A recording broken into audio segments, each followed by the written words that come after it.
Welcome to the Whole Enchilada, a community of high achievers that fight the status quo, rebel against mediocrity, and make life happen. Let's go. Hey, Enchilada Nation, really excited about our opportunity to come together today. I've got an incredible friend of mine, friend and mentor and partner, Jonny Christensen. Jonny, thanks for being on today. Yeah, thanks for having me. So if any of you don't know Jonny, you're missing out on life. He's one of the smartest guys I know, owns several companies, and he's one of my mastermind partners that he and I get together weekly to talk about different projects we're working on. And he doesn't know it. I'm getting way more out of those conversations than he does every week. But Jonny, give us a little bit quick background on yourself. Yeah, awesome. Born and raised Utah. I grew up wanting to be an FBI, CIA agent. That didn't work out. Once I fell in love with real estate, that kind of sucked my life up. But I've been in the real estate industry in a lot of different, avenues for the last 15 years. Started selling real estate with a partner, built a real estate team that I still, co-own with that guy. It's called the Red Sign Team. We'll do, 350 transactions this year, 130-ish million volume. We have just a ton of great agents and hub filled with great operations people. But I fell into kind of more the leadership path of Keller Williams, just like you did 10, 15, years ago. I took over the management of an office, Keller Williams franchise, and then end up owning the majority of it. I'm currently now the regional director, the state director for Keller Williams here in Utah. I also put a group together and we launched Keller Williams for the country of Argentina, which has been awesome. We've got 8 offices down there, but really just like we talk about a lot, I just love real estate investing. We own a handful of commercial buildings and just, a bunch of residential units. So pretty much I said yes to everything, which is normally what you're not supposed to do, but I fell in love with real estate and, here we are 15 years later. So. Yeah, no, I love that you bring that up, that you said yes to a lot of things, because sometimes I get blamed for saying yes to a lot of things. And I think they're like, particularly early on in your career, you have to say yes to a lot of things, but doesn't mean you have to say yes to them long term, right? I'm sure you're like me. There's probably a lot of things you said yes to that currently aren't still on your work chart. Is that true? Yeah, I definitely believe in, the law of sequential mastery, focusing the vast majority of your time on one thing, kind of getting it to the point that it's built, it's running, you've got great people that are, helping you run that organization or that, investment or whatever to move to the next one. So I think when you look after a long period of time, it looks like you're doing a lot of stuff, but I think you've probably put a lot more, thought and order into them. But I think for sure you got to focus and specialize and be good and just go knock something out of the park out the gates, right? Yeah, no, I agree with that. I think, and I think a lot of our listeners are kind of in that spot where they're crushing their one thing, right? They're some element of a business owner. They've started a business. A lot of our listeners are in real estate, just like you and I are.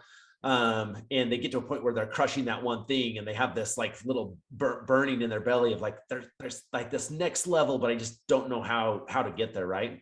Yeah. So obviously you're pretty far down this path. Where I want to start our conversation today is looking in the rearview mirror to a younger version of Jonny, who was that solopreneur crushing real estate. Where can you define kind of that moment or that feeling where you're like, okay, how do I break out of this and get to the next level? Yeah. I think definitely getting out of your own way is one of the hardest, things to learn in business in general. And, I sold real estate for 3-ish years before I took over the CEO position of an office. At that point, we only had 60 agents ish, and I kind of just grew it to maybe 100, 150, just the first couple of years that I was the manager of the office. And, I really do believe in the I do, we do, they do, and part of it is because of my natural, I'm a perfectionistic, right?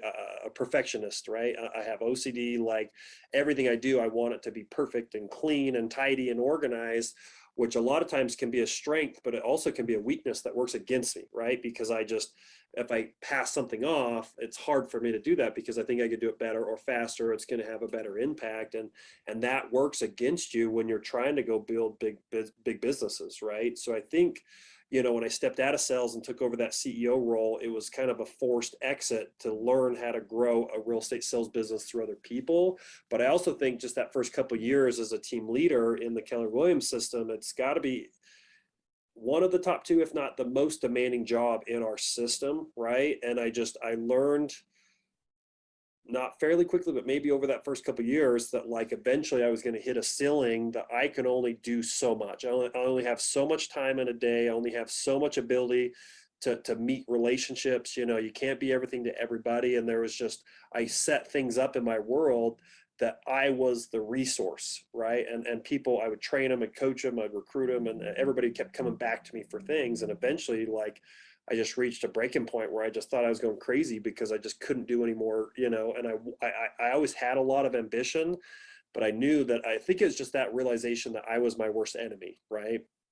And part of it is I just, you know, a couple things that had to happen is, number one is I had to learn to use my time more efficiently, right? Like I had to make sure that I was getting more out of each minute or hour I put in the day. So I had to start choosing better things to put in my day. But I think first off, I had to just learn to let go of stuff, right? Which for me, there was a couple things that I had to do of that. Is one, I had to be okay with people screwing stuff up, you know, which was hard for me, right? And I had to learn to just like, it wasn't even I learned patience. I think I just learned to like close my eyes and just like walk away, right? And I think I just learned to do that a little bit more, and I allowed people to fail, and just, you know, because again, I believe you fail forward, right? You learn more from failure than you do success, which is easier to say for yourself, but when you're seeing others people's do it, you know, you get more uptight about it. So I think that had to happen. And I think number two is I had to put a few more things on my plate. You know, I think a lot of people with mine and even your behavior, like if you really just keep your world somewhat small, my behavior can start wearing on people. You know, I can start being critical on people. I can start blowing stuff up. I can just, you know, really grind on people and just almost kind of push people. Even though I had the best of intentions, it might push people away. So for me, I had to even learn to like pivot to different things. And a lot of times when I would just stop one thing and move to a second business or maybe a third business or start focusing on buying rental properties, allowed it more time for those people to kind of have some space, you know? Totally. I mean, you bring up a couple points. I wish I was smarter, because I can't tell you how many times I had to learn the lesson of, Marcus, get out of the way, right? And luckily, I've got some strong enough people running some of my companies for me that they tell me that sometimes. They're just like, I don't know what's causing you to get back involved here, but give me my space. Let me do my thing. Yeah. And I think a lot of times, you know, you and I rub shoulders with a lot of the same people, and you know, I hear people all the time talk about how incredible you are and your business is. And I think a lot of times from the outside looking in, people think it's like this smooth path of what you're doing and how you got there. And another thing, and I'm the same way, like I really love things in order. I love things done a certain way, is you have to come to a realization that you have to embrace some element of being okay with a mess, or else you cannot progress forward, right? Yeah. Yeah. It's just allowing chaos to show up somewhere, right? Because again, if everything's perfect, you know, you're probably keeping everything a little smaller, you know. So just the bigger your goals are and the bigger habits you build and the bigger of an empire you want to build, I think you have to be okay with chaos. And maybe it is temporary showing up different places to just kind of help you focus on different paths, you know? Yeah. You know, I think it was interesting you bring up the path that we've heard, you know, I do it, we do it, they do it. That's another mistake I made earlier on in my career, is I several times I tried to go from I do it to they do it, and not realizing that I was missing that important piece of we do it together, of building that team, helping them build the confidence, helping them gain the skill set of being able to lead within the organization. Did you have some element of that where you tried to grow and did it the wrong way a couple of times and had to take a step back and regain composure? Yeah, I think one of them for sure is, you know, one of the things I would say is you have to be a student of behavior. You know, you have to learn behavior, you know, and that's not just learning about your own behavior, it's learning about the totally opposite behaviors out there, you know, and some of those early behavioral assessments like the DISC, you know, assessment and stuff like that really just, you know, I think a lot of times that naivety of me the first several years in business, I just thought everybody thought like me, or I thought everybody had the same opinions as me or the same outlook or goals or vision or whatever. And part of it is you just have to really learn about the other different behavioral styles out there. So I think that's one of the mistakes I did, is I started to want to be surround myself higher or whatever, people like me, when in reality, like people that were different than me or had different behavior, you know, but were still equally high level of talent, you know, definitely propelled me to allow, them to go just truly win in whatever they're awesome at, So I think part of it, if I could go back to young Jonny or younger Jonny or whatever, I'd say, learn to recognize talent faster, be a student of talent, learn what talent is, learn how talent shows up, learn, what talent could do in organizations, but then just learn about all different people, listen more versus talk, and then that helps you attract, people that could complement your behavior, and just, 1+1 really can be 3 when it's the right ones, Yeah. whereas probably 1+1, if they're both Johnnies, could be 1.5, who knows? Yeah. I love that. And I love that you say that you're still a student of behavior, right? I've shared with our listeners before, one of the biggest ahas I had in my career was kind of that same thing, that aha moment of thinking like, oh my gosh, every single person's not wired just like me. Like I can't assume that the world operates the way I do. Yeah. And that really put me on that path of studying behavior. And so when you say you're still a student of behavior, so that's not something you just learned once and then you checked it off as if like, I understand it. How are you an active student of behavior today? Yeah, I think one is there's probably some specific trainings, the one that's in Keller Williams, the career visioning, I've been to 12 times, that it's just a whole day or two about learning about behavior. I'm fascinated by personality or behavioral assessments. We've got a tool inside our company, but I think I like to go through those for myself, but also all the people around me, and I think number 3 is just, which is so counterproductive to me, but it's just slowing down and observing and listening, and truly, I don't know if you're like me at all, but sometimes when I'm in a conversation and they start talking, my brain's already starting to think about the next thing I'm going to say. Yeah. I've had to like force myself to just slow down and listen and truly try to like put myself in their shoes, and it is crazy just how different everybody is. Like they just had a total different upbringing, total different opinion, bias, environment, all that thing. So you just observing things is definitely a way that I try to be student of behavior, and just books, right? Like I'm a big advocate of books and podcasts and all that sort of stuff. So Yeah, no, I hear you.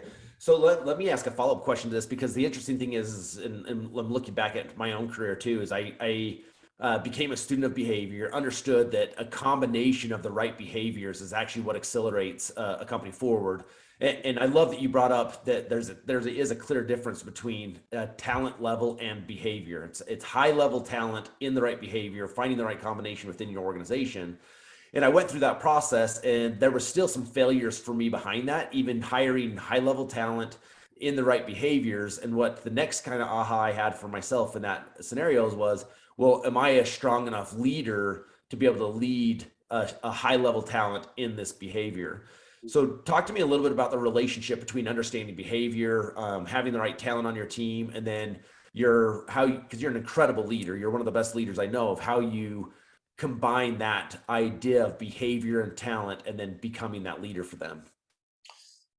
Yeah, because to me, those are really 3 separate giant things. Like behavior is one, talent is one, and then even leadership is another one, right? And behavior is basically just a makeup of the identity, the way that someone thinks, their natural, how they show up in different things, so you could have someone that is equally talented, but one could be a total extroverted, people tornado of love, type of people. There could be someone that just avoids social scenarios and just loves just cranking out spreadsheets and super analytical and task oriented and stuff. That each one of those lives in their, can live in their hot zones, and I think part of that one of the analogy that I heard too, the responsibility of a leader is putting the right, the person on the right spot of the bus, right? Like someone might be, they might still be intelligent enough to adapt, and they could temporarily, adapt or code shift to a specific set of job duties or, areas of accountability in a position, even though that's might not be naturally where they, would be the best. And a lot of times it's when, stress increases, responsibility increases, the workload increases, it really starts to show up whether someone's in their natural behavioral spot. So I think part of it, I think I had to learn how to identify natural behavior, but also I identify what positions have the predetermined behavior that is a higher probability of succeeding in that role, right? Someone that's Mm-hmm. introverted should probably not be on the front lines, of recruiting or something, because it requires so much coming out of your comfort zone to go talk to people, right? Then talent is another one, right? Talent is just, someone that pushes you, someone that just is always raising the bar, someone that is just, you can give them a little bit of direction and they'll just run 100 miles an hour and just go accomplish a lot of stuff, And I think one of the mistakes that I made is when I'd have some of those even first positions I'd have open, whether it's a director of this or an agent or whatever, I'd go put out a bunch of job ads, I'd throw it out there, and then I'd interview the 10, 20 people that applied for it, and then I'd end up just choosing the best 7 that showed up to the position, right? Versus clearly knowing, we call it the missing persons report. Like, what is the level of talent? What am I looking for before anybody shows up? So you're comparing the talent to, the people they're applying for or showing up, or you're trying to partner with or whatever. And then I think probably one of the least studied about areas of life is leadership, which is that third one. And it's not just being great with people and connecting and communicating and, mirroring and matching or whatever. Yeah. It is truly leading people. And again, John Maxwell is one that pops in my mind just because he's probably one of the best trainers out there on leadership skills. But I actually first had to recognize that was a different area of life. And I had to have specific growth plans that allowed me to study it so I could actually grow and be better and whatnot, because at the end of the day, you said that, like, it's the lid, like if you're a 6 on your leadership and you're bringing a bunch of these great talented people in that have a 8, 9, 10 lid, you might be able to keep them there for a little bit, but eventually they're just gonna be like, hey, Johnny's an idiot, I'm out. Yeah, totally. I mean, you bring up some really good points. I think there are 2 quick things that came to mind. There was that idea of a talented person can achieve at a high level across multiple platforms. And the truth is as a solo entrepreneur or a smaller company, a lot of times we end up doing things that aren't our natural ability or what we love doing, but we can do them at a high level. And I think a lot of us experience burnout or this feeling of like, I'm so fatigued, I'm so tired of what I'm doing. And one of the things I've realized in my own career is when I'm feeling that element of a burnout, I'm not burned out on everything. There's actually things that I'm doing on a day-to-day basis that still fire me up. But as I start approaching that burnout, I got to recognize, well, what are the things specifically that I'm doing within my day that is causing the burnout? And more than likely, they're things my talent is letting me do at a high level, but my natural ability isn't within that realm. And that's where I really start identifying that leverage piece of like, would I still be energized and excited about what I'm doing if I could get that 1 or 2 things off my plate? And then how do I find the person that is their one thing? Their behavior is that they want to do those things on a day-to-day basis, and it actually fuels them other than burns them out. Yeah.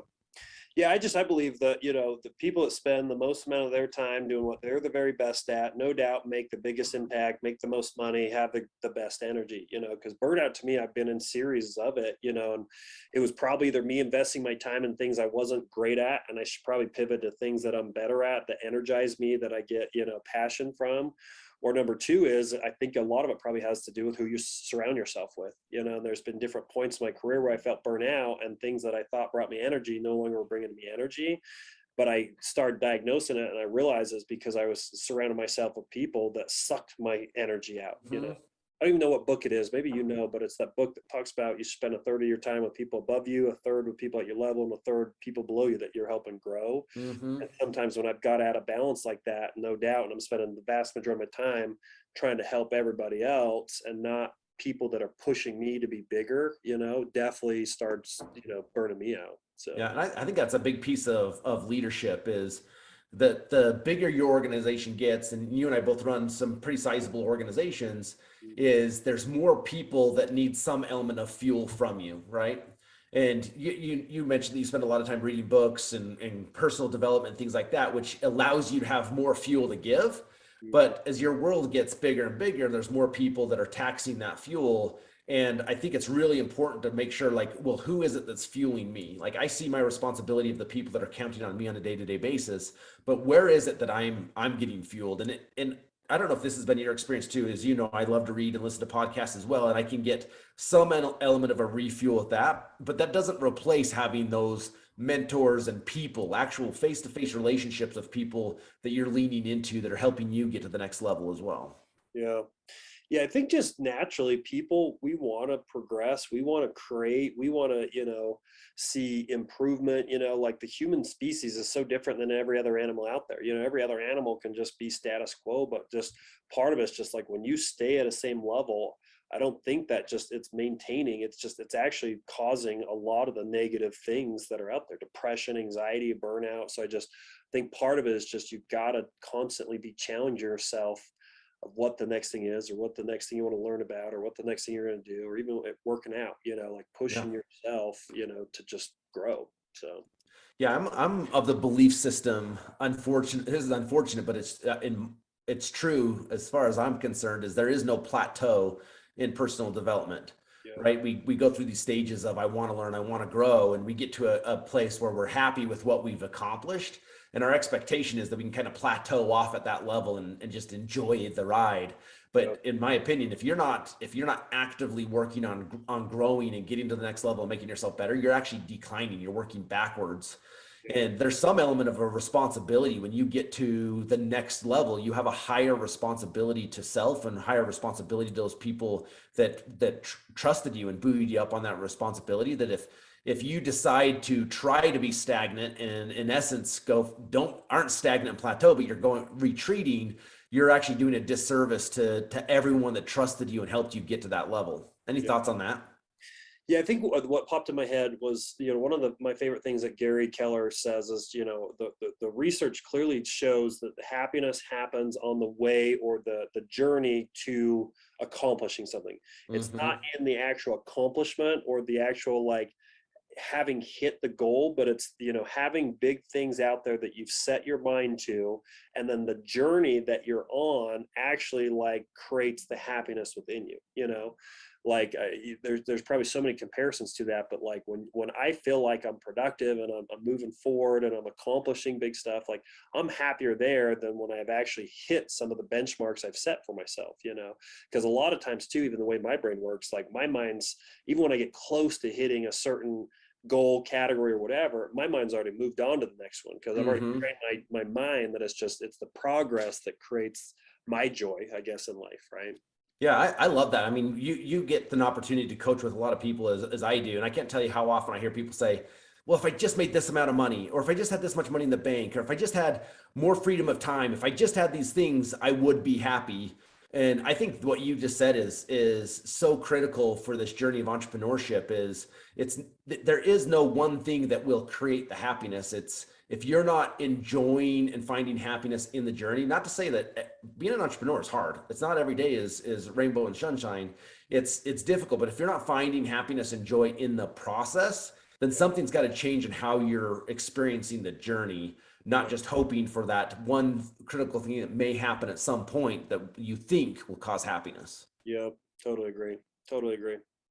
Yeah, even just, do you work for money, or do you work for something deeper or bigger, that money is just a natural byproduct of you accomplishing that, and I think even the beginning of my career, I think I probably truly worked for money. Like I was Mhm. there swapping hours, swapping energy for dollars. And even once I hit a couple of those very early benchmarks, like it wasn't fulfilling to me. And as soon as my mind, I don't even know where it was, maybe my late 20s or something, when I truly just enjoyed helping people grow big businesses, or helping them, because I'm just so passionate about what, Keller Williams, and it's a lot of the growth that I've been has actually helped me think bigger and what I've accomplished. So I just want other people to share in that. So as soon as my focus became not about money and about like building the coolest, best, biggest, people out there, like it was like a never ending goal for me. Yeah. Yeah, that's so true for me too. And it kind of happened about that same time, late 20s, early 30s, where in fact I'd actually surpassed what I thought were huge financial goals at the time. And when I was in my young 20s, I had dollar signs for eyeballs, right? I felt like I had something to prove to the world. And it was that aha moment of like, business is not about money, it's about people that just really change. It opens up your world to a whole new level. Yeah. Yeah, because money doesn't. I believe money doesn't change you, right? It just exposes or amplifies who you are, right? Hmm. It's just if you love people with no money, you're gonna love even more people with money. If Yeah. you're a greedy jerk, with no money, you're gonna be a greedy jerk with a lot of money. So part of it's just I think it's just figuring out who your identity is in the business world. Yeah.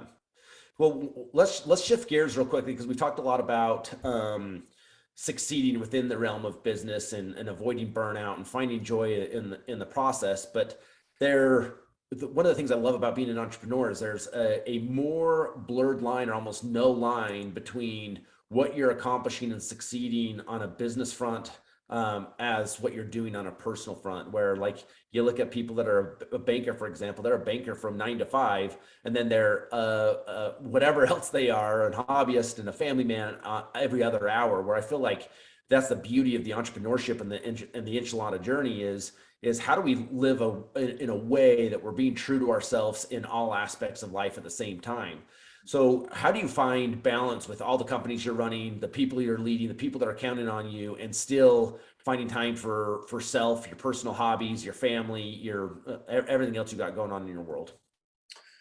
Yeah, I think one of the most important things I did, several years ago, I think we've been doing it for 5, 6, 7 years, is, at the end of the year, as we're closing the chapter of one year and kind of starting to move our mind to the next one, me and a lot of my other business associates, we go through a goal setting process where we don't just set business goals or just money goals. We actually journey through the other different areas of life and set specific goals, and I think part of it is, I think in compartments, sometimes, or boxes. So I think even journeying through and just making sure that you're identifying the most important things out there and actually setting specific goals for that next year and actually helping break them down over a month, and even for me, I set goals in 7 areas of life. So I set goals in health. I set goals in like my mind, my soul, my spirit, I set goals in my relationships. I set goals in my business. I set goals with money. I set very specific goals with my time. I set very specific goals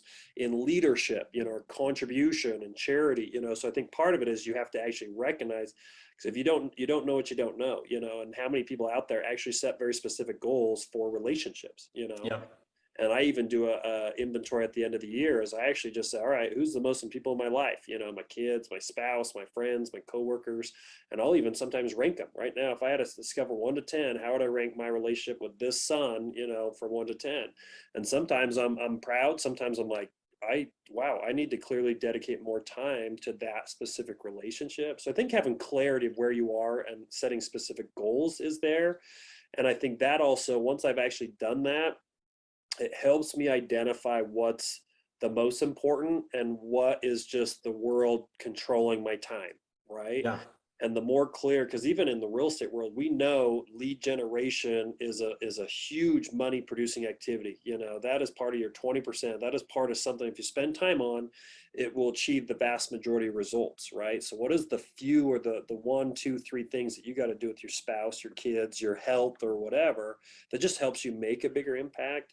And I think part of it is just, it helps me use my time again even more effective.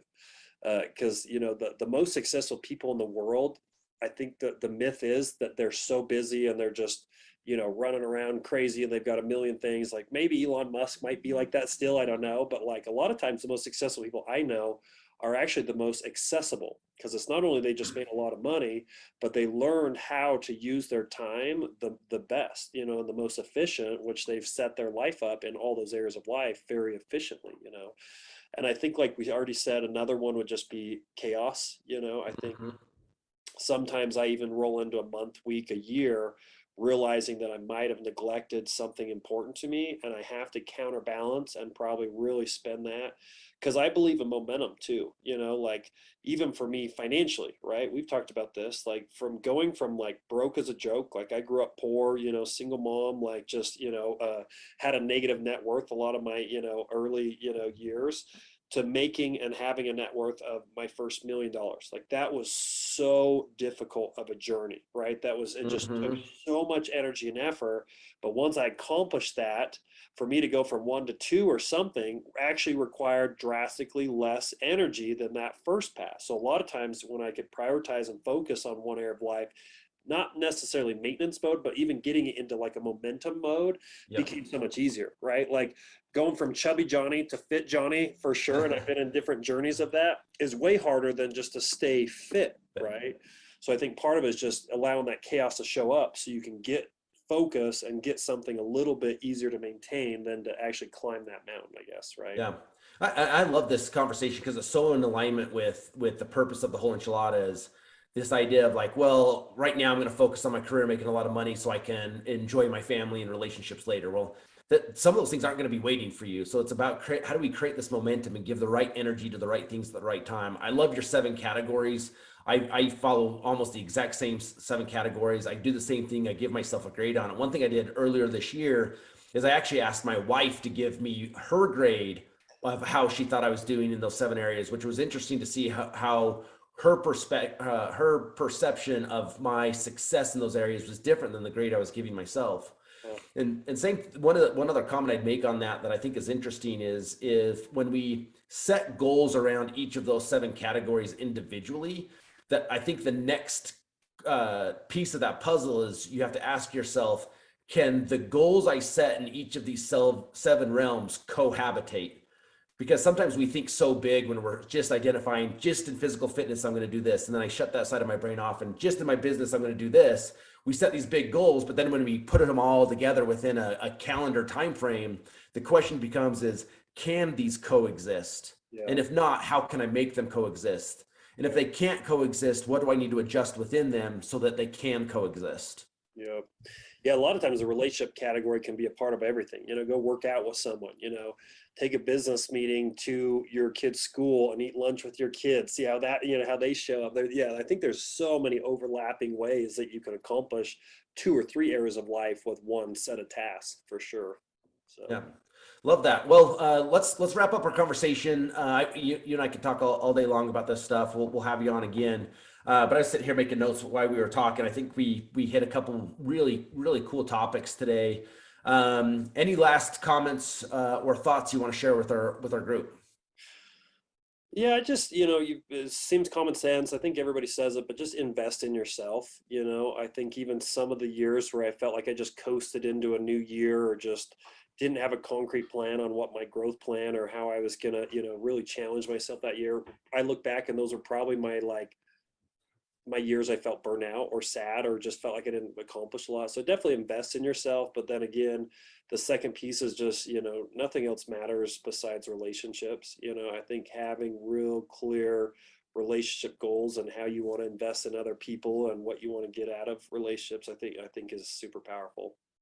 Yeah, I love that. And I really think that relationship piece ties back to every other topic we talked about today is if you are willing to invest in the right relationships, you're going to find that those other categories of your life are improving as well. So, well, Jonny, I sure look up to you. Thanks for spending some of your time with me today. Look forward to doing some awesome things with you in 2022. It's going to be a great year, I know, for both of us and all the people in our world. Enchilada Nation, thanks for plugging in today. Really appreciate you guys. And don't forget, go live life on your terms. See you. Thanks.